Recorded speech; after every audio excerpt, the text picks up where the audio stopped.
America, Israel और Iran के युद्ध के 33 दिन बीत चुके हैं और आज 34वां दिन है। सोचिए, 33 दिनों में ही ईरान ने वो कर दिखाया है जिसको दुनिया की उम्मीद नहीं थी। डोनाल्ड ट्रंप काफ़ी भड़का हुआ है। उसने कहा है कि मेरी निगेटिव पब्लिसिटी हो रही है और जो मीडिया एडवाइज़र है कैरोलिना, उसको जाना होगा। वहीं ईरान ने जो बड़ा ऐलान किया था कि हमारे जिस तरह से सैनिकों को मारा गया है, जिस तरह से हमारे सेना प्रमुख को मारा गया, विदेश मंत्री को मारा गया, खामनेई की शहादत हुई है, इसका बदला हम लेंगे। और उसमें सबसे बड़ी खबर आ रही है कि संयुक्त अरब अमीरात में अमेरिकी सैनिकों की एक बैठक हुई थी जिस पर बड़ा हमला हुआ और अब तक जो रिपोर्ट्स है उसके हिसाब से 37 अमेरिकी सैनिक के बड़े अधिकारी जो हैं इस हमले में मारे गए हैं। तो ये बड़ी खबर है जिसके बाद कोहराम मच गया है और खुद डोनाल्ड ट्रंप ने कहा है कि मैं 1 या 2 सप्ताह में इस युद्ध से निकल जाऊंगा। सोचिए, सिर्फ 33 दिनों के युद्ध में डोनाल्ड ट्रंप, जो अब तक दुनिया का सबसे बड़ा सुपर पावर होने का दावा करता था, वो डोनाल्ड ट्रंप जो कहता था कि मैं दुनिया में सबसे बड़ी ताकत हूं, दुनिया में किसी भी युद्ध में 4 से 5 दिन मेरे लिए बहुत ज़्यादा है, वो अब 34 दिनों के युद्ध के बाद बेनकाब हो गया है। वहीं ईरान ने फिर से दोहराया है कि जो हमारे कुछ प्रमुख लोगों की मौत हुई है, शहादत हुई है, हम उसका बदला लेंगे और उन तमाम इजरायली और अमेरिकी सैनिकों के अड्डों पर हमला करेंगे जहां तक हमारी रीच है। इसका मतलब है कि खाड़ी देशों में फिर से हमले की शुरुआत होगी, खासकर उन अड्डों पर जहां अमेरिकी सैनिक रहते हैं या अमेरिका के अड्डे हैं या अमेरिका की फौज रहती है। इसी बीच एक और खबर छन छन के आ रही है कि खाड़ी देश में सऊदी अरेबिया, जो अब तक सबसे करीबी था अमेरिका का, उसने भी अब रक्षा डील जो है वो अमेरिका से खत्म कर लिया है। तमाम दुनिया भर में ये खबर सबसे ज़्यादा सुर्खियों में है क्योंकि सऊदी अरेबिया जो है वो कहा जाता था कि अमेरिका के सबसे करीब है खाड़ी देशों में।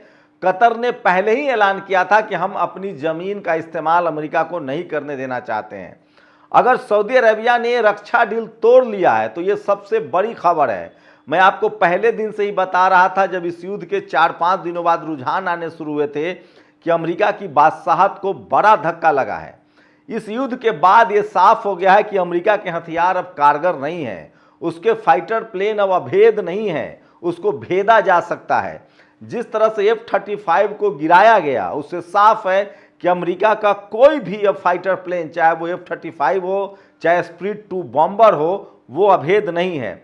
उससे भी बड़ी बात थी कि अमेरिका के जो रिफिल प्लेन्स थे, जो रिफिल फाइटर प्लेन थे, जो हवा में फाइटर प्लेन में तेल डालते थे, उनको भी जिस तरह से निशाना बनाया गया, उससे भी साफ हो गया था कि अमेरिका की हवाई शक्ति को ईरान ने भेद दिया है और किसी भी समय ईरान जो है वो अमेरिका के किसी भी जहाज को निशाना बना सकता है। शायद यही वजह रही कि पिछले 10 दिनों के आसपास 6 दिन पहले सीज फायर हुआ था, फिर 6 दिन का सीज फायर है, मतलब 10 दिन लगभग होने वाले हैं। अमेरिका ने कहा था कि हम 5 दिनों के लिए सीज फायर कर रहे हैं, लेकिन अब लगभग 10 दिन हो गया, उसके बावजूद अमेरिका की तरफ से कोई हमले की बात सामने नहीं आ रही है। सिर्फ इस बीच एक डोनाल्ड ट्रंप ने ट्वीट किया था अपने ट्रूथ पर कि हमने इस्फहान को जला दिया है, जो वो शहर है ईरान का जहां मिसाइलों का जखीरा रखा जाता है। लेकिन सवाल है कि क्या इस युद्ध से अब अमेरिका पूरी तरह से बाहर हो गया है? खुद डोनाल्ड ट्रंप ने अपने ऑफिस में बैठकर कहा कि हम 1 या 2 हफ्ते में इस युद्ध से बाहर हो जाएंगे। वहीं आज फिर से 3 देशों ने अमेरिका पर हमला किया। इंग्लैंड के प्रधानमंत्री स्टारमर ने कहा कि मुझ पर लगातार दबाव बनाया जा रहा था, लेकिन मैंने इंग्लैंड के हितों का, मैंने अपने देश ब्रिटेन के हितों का ध्यान रखा और मैंने तय किया है कि ये युद्ध हमारा नहीं है और हम इस युद्ध में भाग नहीं लेंगे। ये बड़ा झटका है अमेरिका और इजराइल के लिए, क्योंकि इंग्लैंड जो है वो नेटो के हिसाब से अमेरिका का सबसे रियल पार्टनर है। इराक युद्ध में भी वो शामिल था। जब भी कोई हमला होता था तो उसमें फ्रांस और इंग्लैंड जो है वो अमेरिका के साथ खड़ा होता था। ये पहला युद्ध है जिस युद्ध में इजराइल और अमेरिका पूरी तरह से अलग थलग पड़ गया है। तो स्टारमर ने साफ मना कर दिया है कि हम इस युद्ध में शामिल नहीं होंगे। उससे भी बढ़कर इटली की प्रधानमंत्री हैं, उन्होंने तो सीधे सीधे हमला किया है, कहा कि हम क्यों तुम्हारे युद्ध में शामिल होंगे, और क्या तुम चाहते हो कि यूरोप से संबंध खत्म करे तो अपने बंदरगाह बंद करोगे, एयरपोर्ट बंद करोगे? क्या हमें अब तुम्हारे मैकडोनल्ड पर धावा बोल देना चाहिए? मेलोनी अपनी बातों के लिए बहुत मशहूर है और मेलोनी ने साफ कहा है कि यह युद्ध अमेरिका का है, इसका यूरोप से कोई लेना देना नहीं है, नेटो से कोई लेना देना नहीं है। वही अमेरिका लगातार कह रहा है कि मेरे बगैर, अमेरिका के बगैर नेटो की कोई अहमियत नहीं है।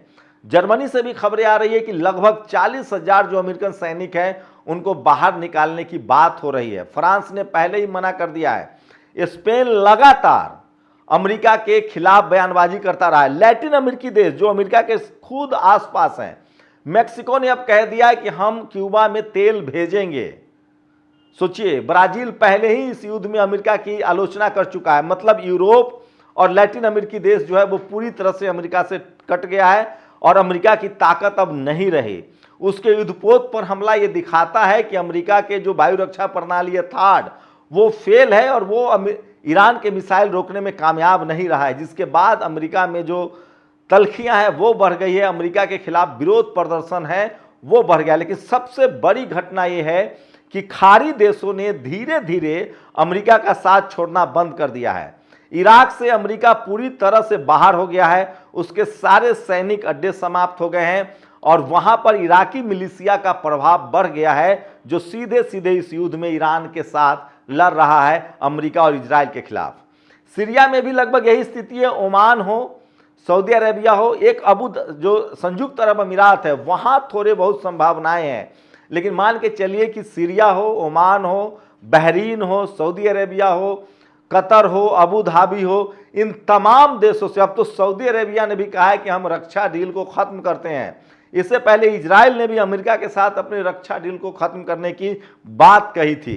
तो मैं आपको पहले दिन से बता रहा था कि अमेरिका के हथियारों का जो पूरा जो बवंडर था, पूरी दुनिया में जो धाक था, वो लगभग खत्म होता हुआ दिख रहा है और कोई भी देश को अब लगने लगा है कि अमेरिका की वायु रक्षा प्रणाली हो, थाड हो या उसके टॉम क्रूज या पैट्रियट मिसाइल हो, वो सब नाकामयाब रहे ईरान के खिलाफ और अमेरिका बैकफुट पर। और इसलिए अमेरिका ने लगभग ऐलान कर दिया है कि 1-2 सप्ताह में हम इस युद्ध से बाहर निकल जाएंगे।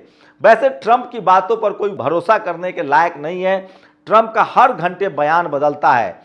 लेकिन शनिवार और रविवार को जिस तरह से अमेरिका में 1 करोड़ लोग लगभग 3,000 शहरों में सड़कों पर उतरे थे और नो किंग का कैंपेन चलाया था, उसके बाद डोनाल्ड ट्रंप का पूरा जो कॉन्फिडेंस लेवल है वो बैकफुट पर है। डोनाल्ड ट्रंप अब कहीं स्पीच नहीं दे रहे हैं। इसी बीच और भी खबरें छन छन कर साफ आ रही है। दुनिया को लग रहा है कि ये पूरा का पूरा खेल था। ईरान के बारे में खबरें आ रही कि ईरान ने साफ कहा था कि मेरे पास कोई न्यूक्लियर वेपन नहीं है और मैं समझौता चाहता हूं, मैं युद्ध नहीं चाहता हूं। अमेरिका से भी अभी खबरें आ रही कि ईरान बिल्कुल न्यूक्लियर वेपन नहीं बना रहा था और वो युद्ध के पक्ष में नहीं था। उसके बाद इजराइल के कहने पर अमेरिका ने मिलकर ईरान पर कब्जा करने के लिए हमला कर दिया ताकि उसके तेल पर कब्जा किया जा सके। लेकिन इस युद्ध में कुछ भी ऐसा नहीं हुआ। खुद अमेरिका को इतना बड़ा नुकसान हो गया कि उसके सारे जो खाड़ी देशों में जो उसके प्लांट थे, उसका जो पेट्रो डॉलर का बिजनेस था, उसके जो सैनिक अड्डे थे, उसके जो फाइटर प्लेन्स थे, वो सब तबाह हो गए हैं। उसके युद्धपोत तबाह हुए हैं, उसके जेट गिरे हैं। ये सबसे क्लियर है। सबसे महंगा ड्रोन अब तक अमेरिका का माना जाता था। ऐसे 100 नहीं, लगभग हजारों ड्रोन जो है वो मार गिराए गए हैं अमेरिका के, और वो भी ईरान ने सस्ते ड्रोन्स और सस्ते मिसाइल से मार गिराया है। इसी को लेकर अमेरिका में आर्थिक तंगी छा गई है। सोचिए, सिर्फ $400 मिलियन में एक हॉल बनना था राष्ट्रपति का, $400 मिलियन में। उस पर कोर्ट ने रोक लगा दी है कि जब तक कांग्रेस अनुमति नहीं देगी आप इस हॉल को, बॉल हॉल को नहीं बना सकते। $400 मिलियन जो है वो लगना था। लेकिन उसके बाद अमेरिका के एक अदालत ने रोक लगा दी और कहा कि ये खर्च नहीं हो सकता है, क्योंकि जब तक कांग्रेस, जो वहां की जो सीनेट है, सांसद है, वो इसकी अनुमति न दे। तो अमेरिका की ये स्थिति हो गई है। पेट्रोल की कीमत लगभग $4, मतलब लगभग 270 से लेकर 400 रुपए लीटर प्रति जो है वो तेल अप एंड डाउन हो रहा है। घंटों के हिसाब से तेल और डाउन, कभी $3, कभी $4, फ्लेक्सी रेट है। तो अगर $3 है तो 270-80 रुपए हुए। अगर $4 है तो 360 से 70 रुपए के बीच अमेरिका में तेल बिक रहे हैं। तो ये जो महंगाई की मार है, यूरोप में जो गैस महंगे हुए हैं, उससे और स्थिति खराब हुई है। और दुनिया को लग रहा है कि जल डमरू मध्य, खासकर होर्मुज स्ट्रीट खुला हुआ था, अलमंदेब खुला हुआ था, दुनिया में लोग तरक्की कर रहे थे, ईरान पर हमला करके अमेरिका ने फंसा दिया है। वही अमेरिका कह रहा है कि जिनको तेल चाहिए वो जाके अब ईरान से लड़े। वही ईरान ने एक कानून पास कर दिया है कि हम होर्मुज स्ट्रीट से गुजरने वाले जहाजों से किराया लेंगे, टोल लेंगे। वही 5 देशों के जहाज अभी आराम से जा रहे हैं, जिसमें रूस है, चीन है, भारत है, पाकिस्तान है और इराक है। इन देशों के जहाज आराम से आ जा रहे हैं, जो अब तक की रिपोर्ट है। वहीं होर्मुज स्ट्रीट को लेकर खबर है कि अब अमेरिका वहां पर काम नहीं कर रहा है, उसे लग गया है कि हम होर्मुज स्ट्रीट खाली नहीं करवा सकते हैं। तो लगभग 33 दिनों के युद्ध में ईरान ने बड़ी लीड ली है, बड़ी बढ़त ली है, लेकिन ईरान अब साफ कह रहा है कि हम इस युद्ध से तभी वापस जाएंगे जब सीज फायर नहीं, पूरी तरह से गारंटी हो कि अब हम पर हमला नहीं होगा और साथ ही हमारा जो नुकसान हुआ है उसके एक एक रुपए की भरपाई अमेरिका और इजराइल को करना होगा। रही बात इजराइल की, तो इजराइल पर चारों तरफ से हमला हो रहा है। अब इस खबर में इजराइल कहीं है ही नहीं, उसकी कोई ताकत नहीं है। उस पर तो हमास जो फिलिस्तीन का लड़ाका है, हिजबुल्लाह जो लेबनान का लड़ाका है और यमन के लड़ाके हूती, ये तीनों मिलकर मिसाइल दाग रहे हैं और लगातार फिलिस्तीन में इजरायली फौज मारा जा रहा है। लेबनान लगातार हमला कर रहा है, हूती हमला कर रहा है और ईरान अब वहां पर बेधड़क मिसाइलें दाग रहा है, क्योंकि उसकी वायु रक्षा प्रणाली काम नहीं कर रही है। उसके रिफाइनरी उड़ाए जा रहे हैं, केमिकल्स फैक्ट्रियां उड़ाई जा रही है, शहरों पर हमले हो रहे हैं और खुद इजराइल में भी बगावत शुरू हो गई है और लोग पिछले 1 महीने से बंकरों में सर कर अब बाहर निकल रहे हैं। तो ये युद्ध की विभीषिका है, ये युद्ध की हालत है, लेकिन पूरी दुनिया में इसका असर पड़ा है और दुनिया भर के देशों में तेल और गैस महंगा हो रहा है। भारत में भी शहरों से लोग गांव की तरफ पलायन कर रहे हैं। ये युद्ध का असर हुआ है। किसको आप जिम्मेदार मानते हैं? आखिर इस युद्ध के लिए कौन है जिम्मेदार? क्या ईरान ने हमला किया या ईरान पर हमला हुआ? और क्या ईरान को अपनी रक्षा का हक है कि नहीं, ये बड़ा सवाल है। आप लोग अपनी प्रतिक्रिया जरूर दीजिए। शुक्रिया। दस्तक की आपसे गुजारिश है कि अगर इसको बचाना चाहते हैं तो नेशनल दस्तक को सब्सक्राइब करने के लिए रेड कलर के सब्सक्राइब बटन को दबाएं, फिर बेल आइकन की घंटी दबाएं। नेशनल दस्तक को बचाने के लिए बहुत जरूरी है कि हर खबर को शेयर करें, लाइक करें, कमेंट जरूर करें।